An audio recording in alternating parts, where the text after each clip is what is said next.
ඔයාලා හැමෝම පුදුම විදිහට දුක් විඳින්න කැමති පිරිසක්. ඔව් මම හැම කියන්නේ හේතුවක් ඇතුවා. උදේ ඇහැරුණු වෙලාවේ ඉඳන් රෑ වෙනකන් ඔයාලා කරන්නේ ජීවත් වෙන එක නෙවෙයි, බය වෙන එක. හෙට මොනවා වෙයිද? ඊළඟට මොකද කරන්නේ? ණය ගෙවන්නේ කොහොමද? මිනිස්සු මං ගැන මොනවා කියයිද? මේ ප්‍රශ්න වැලක් ඔළුවේ තියාගෙන තමයි ඔයාලා දවස පටන් ගන්නෙ.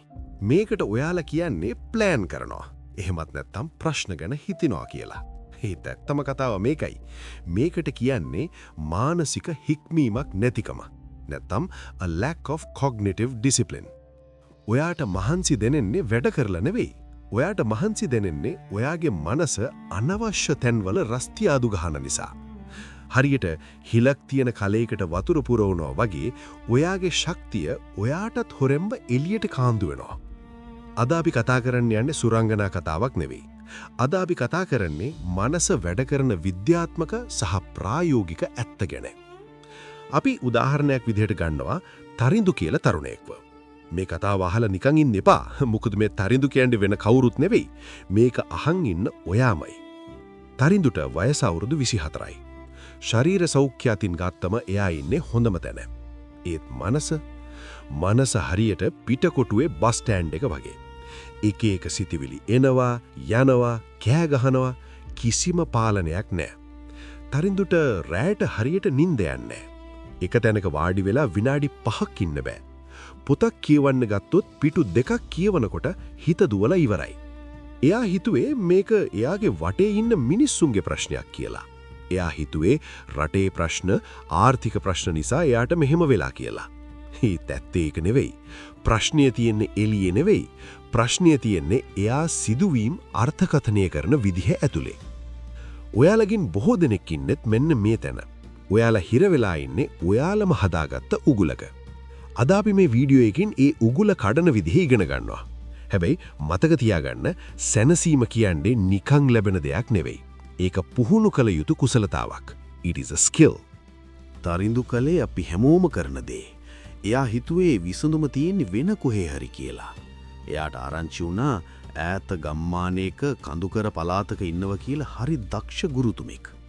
මේ ගුරුතුමා ඉස්සර කොළඹ ලොකු රස්සාවක් කරපු, මනෝවිද්‍යාව ගැන හොඳට දන්න, පස්සේ කාර්යබහුල ජීවිතය අතහැරලා සරලම ජීවත් වෙන්න ගිය කෙනෙක්.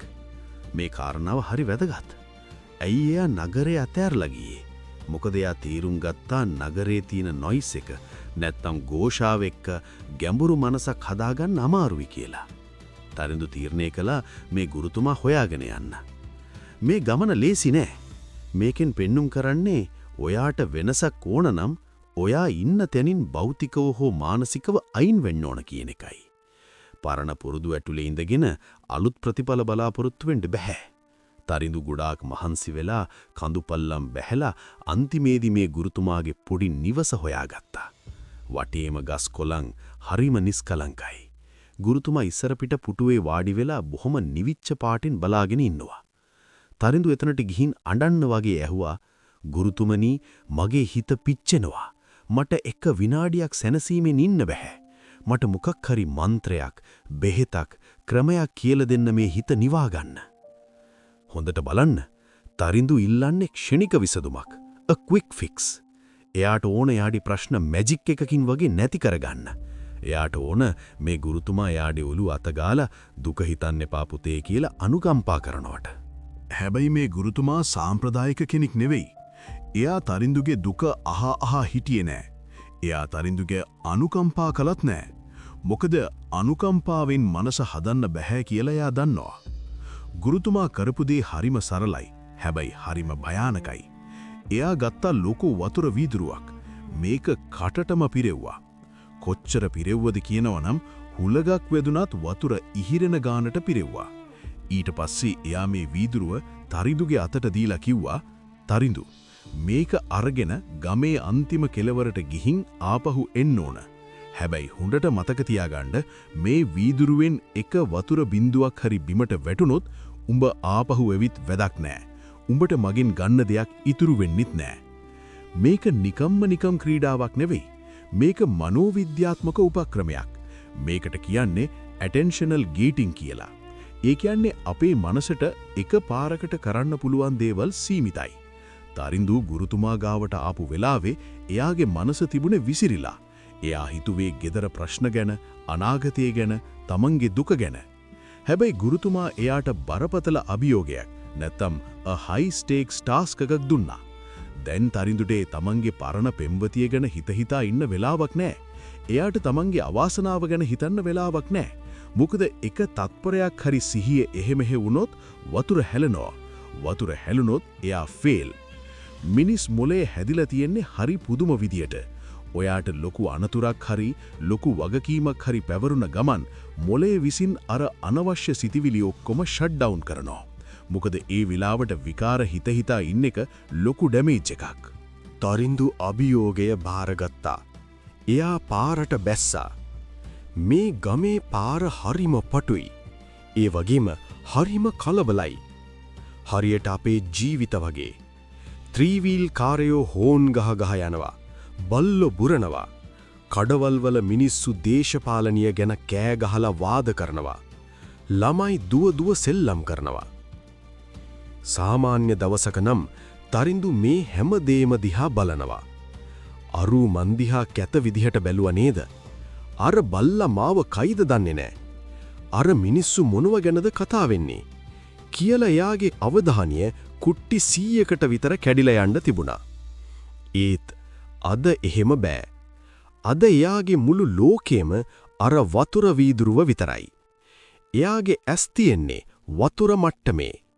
එයා අඩිය තියන්නේ හරිම පරිස්සමට. වටේ පිටේ මිනිස්සු එයා දිහා බලනවා. මූ මොකද මේ පිස්සෙක් වගේ වතුර වීදුරුවක් උස්සන් යන්නේ කියලා හිතනවා. ඒත් කවුරුත් එයාව නවත්තන්න යන්නේ නෑ. මොකද සම්පූර්ණ අවධානයෙන් වැඩක් කරන මිනිහෙක් දැක්කම සමාජයට නිකම්ම බයක්, ගෞරවයක් එනවා. අවධානය විසිරුණු මිනිහා විහිළුවක් වගේ පෙනුනට එක අරමුණක ඉන්න මිනිහා පේන්නේ ආයුධයක් වගේ.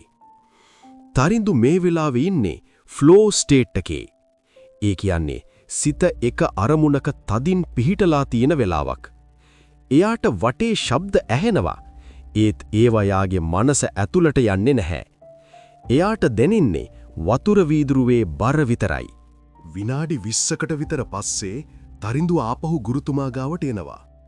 වතුර වීදුරුව තාම කටටම පිරීලා බින්දුවක්වත් හැලිලා නෑ.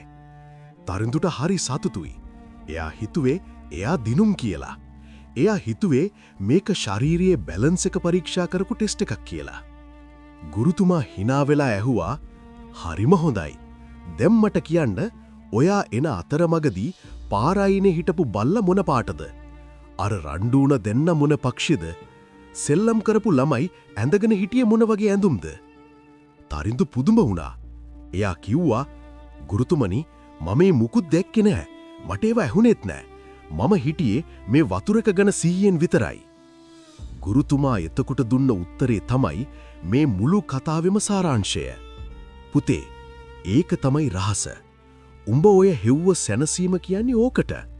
උඹ වතුර වීදුරුව ගැන හිතපු වෙලාවේ උඹට පරණ ප්‍රශ්න ගැන වතකයක් තිබ්බද? නෑ. අනාගතය ගැන බයක් තිබ්බද? නෑ. උඹේ හිත තිබුණේ මේ මොහොතේ විතරයි. සිත වර්තමානයේ පිහිටෙව්වම බයටවත් දුකටවත් එතන ඉඩක් නෑ. උඹට සැනසීම නැති උනේ ලෝකේ ප්‍රශ්න නිසා නෙවෙයි. උඹ එක වෙලාවක ලෝකේ ප්‍රශ්න ඔක්කොම ඔළුව උඩ තියාගෙන හිටපු නිසා." තරින්දුට තේරුණා.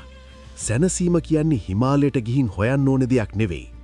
සැනසීම කියන්නේ සිහිය පිහිටුවා ගැනීමක්. නැත්නම් ෆෝකස්. එයා වතුර වීදුරුව දිහා බලපු අවධානයෙන්ම ජීවිතේ අනිත් දේවල් දිහා බැලුවොත් එතන ප්‍රශ්න නෑ. තියෙන්නේ විසඳුම් විතරයි. දැන් මේක අහන් ඉන්න ඔයාලට ප්‍රශ්නයක් ඇති. එතකොට අපි කොහොමද මේක ප්‍රායෝගිකව කරන්නේ? අපිත් වතුර වීදුරුව උස්සන් පාරේ යන්න ඕනේද? නෑ. ඔයාලගේ ප්‍රශ්නේ තමයි ඔයාලා කරන දෙයට වටිනාකමක් නැත්නම් ස්ටේක්ස් දෙන්නේ නැති එක. ඔයාලා වැඩ කරන ගමන් ෆෝන් එක ඔබනවා. සින්දු අහන ගමන් ඊමේල් ගහනවා. කන ගමන් ටීවී බලනවා. ඔයාලගේ අවධානය හැමතිස්සෙම බාගෙට තියෙන්නේ. ඒකයි ඔයාලට මහන්සි. ඔයාලා කරන්න ඕන තිය මේකයි. ඔයාලගේ වතුර වීදුරුව හොයාගන්න. ඒ කියන්නේ මේ වෙලාවේ ඔයා කරන දේ. ඒක පොතක් කියවනට වෙන්න පුරුවන්, රස්සාවේ වැඩක් වෙන්න පුරුවන්, ගෙදර උයන පිහනක වෙන්න පුරුවන්. ඒ දේ හරියටම වතුර වීදුරුවක් උස්සන් යනවා වගේ කරන්න. මල්ටිටාස්කින් කියන බොරුවෙන් එළියට එන්න. එක වෙලාවකට එක දෙයක් කරන්න. හැබැයි ඒක 100% කැපවීමෙන් කරන්න. එහෙම කළොත් අර වටේ තියෙන ഘോഷාව, සමාජයේ ප්‍රශ්න, ආර්ථික ප්‍රශ්න මේ ඔක්කොම නිකම්ම බෑග්ග්‍රවුන්ඩ් නොයිස් එකක් විතරක් වේවි. ඒවා ඔයාගේ ඇතුළට එන එක නවතීවි. සැනසීම කියන්නේ මැජික් එකක් නෙවෙයි. ඒක විනයක්. අද ඉඳන් මේ දැන් ඉඳන් තමන් කරන පොඩිම දේ පවා වතුර නොහොල්ලා ගෙනියනෝ වගේ කරන්න පුරුදු වෙන්න. එදාට ඔයාලට තේරෙවි ජීවිතේ බර සැහැල්ලු වෙන්නේ බර අඩු වුණාම නෙවෙයි. අපි ඒක උස්සන විදිය වෙනස් කළාම කියලා.